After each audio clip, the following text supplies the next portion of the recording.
ഏകദേശം 2 മാസങ്ങൾക്ക് മുമ്പ് സുപ്രഭാതം മുതൽ 34ഓളം മന്ത്രങ്ങൾ അടങ്ങിയ അതിമനോഹരമായ മന്ത്ര ബോക്സ് എന്ന ഒരു ഡിവൈസ് ഞങ്ങൾ പരിചയപ്പെടുത്തുകയുണ്ടായി.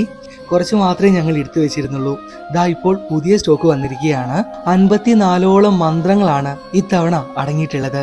എൻക്വയറീസിനിടയിൽ ഭക്തജനങ്ങൾ ചോദിച്ച പ്രധാനപ്പെട്ട ഒരു സംശയം അതൊന്ന് വർക്ക് ചെയ്ത് കാണിക്കാമോ എന്നായിരുന്നു. ഡിവൈസ് വർക്ക് ചെയ്യുന്ന ഒരു രീതി കാണിക്കുകയാണ്. ഈ രീതിയിലാണ് മന്ത്ര ബോക്സ് വർക്ക് ചെയ്യുക. നിലവിലിപ്പോൾ പുതിയ സ്റ്റോക്ക് അവൈലബിൾ ആണ്. ആർക്കെങ്കിലും വേണേച്ച ഇൻസ്റ്റഗ്രാമിലോ ഞങ്ങളുടെ എങ്കിലുമെൻ്റെ കൃഷ്ണ ഒഫീഷ്യൽ വാട്സപ്പ് നമ്പറിലേക്കോ മെസ്സേജ് അയക്കാവുന്നതാണ് കേട്ടോ. എപ്പോഴും വാട്സപ്പിലേക്ക് ഡയറക്റ്റായി എൻക്വയറി നടത്തുന്നതാവും നല്ലത്. രാവിലെ മുതൽ വൈകിട്ട് രാത്രി 7 മണി വരെ എൻക്വയറീസ് അവൈലബിൾ ആണ്. ഇൻസ്റ്റഗ്രാം അങ്ങനെ യൂസ് ചെയ്യാറില്ല. എന്നിരുന്നാലും ഇൻസ്റ്റഗ്രാമിലും എൻക്വയറീസ് നടത്തിക്കൊള്ളൂ. ഞങ്ങൾ